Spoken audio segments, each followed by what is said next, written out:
Good morning. The Pentagon and weapons contractors are wide awake now on the rare earth metals problem. China has monopolies over the refining and processing of the rare earth metals that are crucial for building advanced weapons. And there's a perfect storm on the demand side, as the Israeli Defense Forces and the Ukraine are burning through NATO and US stockpiles of those advanced weapons. This is a good summary to start with. China is the dominant supplier of rare earth metals and magnets, and China is relaxing some of their exports for civilian applications.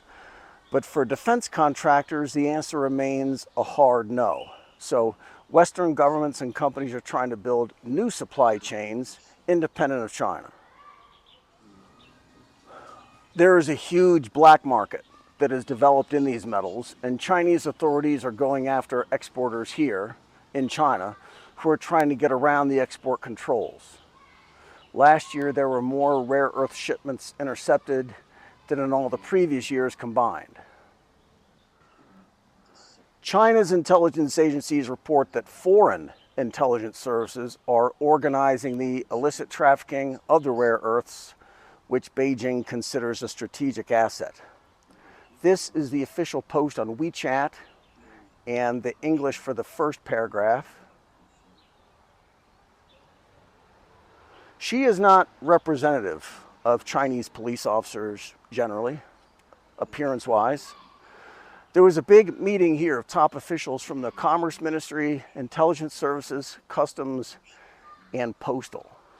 If it seems strange that intelligence officers were meeting urgently with the mailmen, here's the reason. A foreign intelligence agency was going through the postal system to steal rare earths. Smugglers used fake shipping labels, divided up shipments so more were likely to go through, mixing them with different materials and identifying rare earth metals as other products on the shipping manifests. So for China, this is a whole of government effort. Everywhere, everyone is directed to strictly enforce bans on transshipments, false declarations, and to blacklist anyone attempting to go around. Washington fights trade wars with tariffs and import bans, while China shuts off access to supply chains.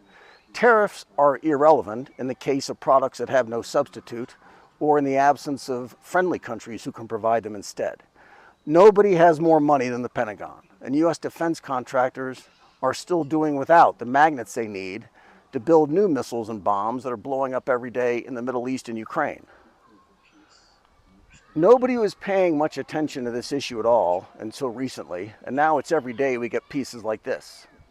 The rare earth crunch threatens the development of the F-47 fighter, a sixth-generation plane that will cost over $300 million each.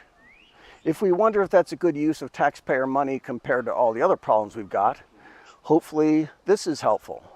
The steep cost of these planes is justified by all the cutting-edge tech this aircraft is going to have. But this analysis here explains, system by system, why the plane won't get put together at all without these rare earth metals that China has locked up their export markets for. Boeing has a contract to build a plane. Boeing's defense unit is on China's export ban list, and so until Boeing can figure out another way to get all these rare earths, then to get them refined, they can forget about getting any of this $20 billion. This is from the Modern War Institute. A nice photo here of an assembly line for warplanes, and with a headline that complains that China is weaponizing their supply of shiny rocks that those guys in the photo need to make their planes work. The export controls on rare earth elements were a shot across the bow of the US defense industrial base. Fighter jets, satellites, missiles, submarines, nobody can build them without materials made in China. 90% of the rare earth magnets come from here, 85% of the refined rare earths.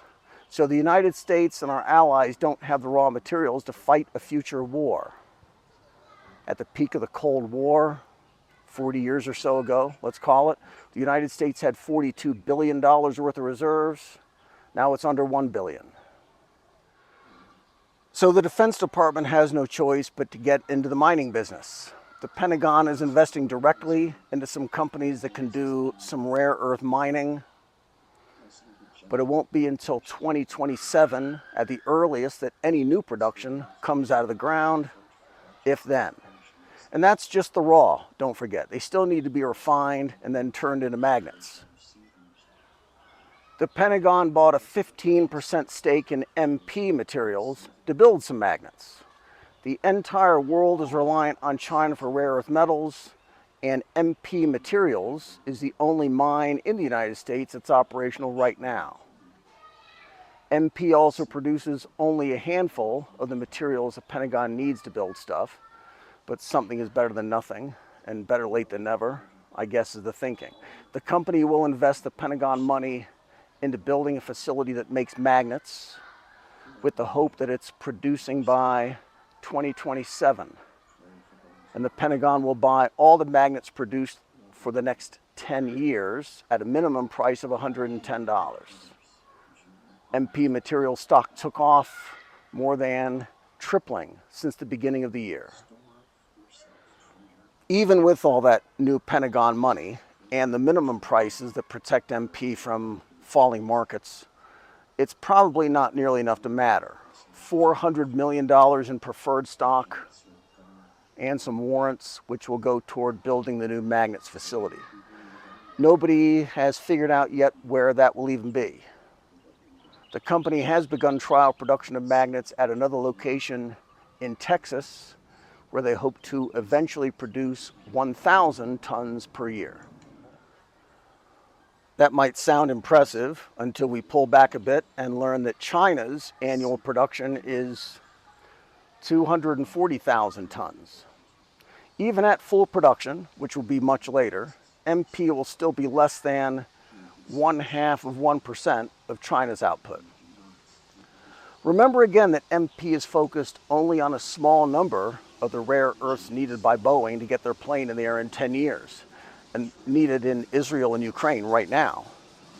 That's to say that MP, at full production, might move the needle a little bit on the magnet problem, but not on any of the other rare earths that go into making a missile or a bomb or an artillery shell, let alone a phone or a car. This is all getting super expensive now, though. Almost makes us wonder if we should be doing it at all. This is the Cultural and Arts Center in Suzhou. Be good. Hallowed be thy name. Thy kingdom come, thy will be done on earth as it is in heaven. Give us this day our daily bread, and forgive us our debts, as we forgive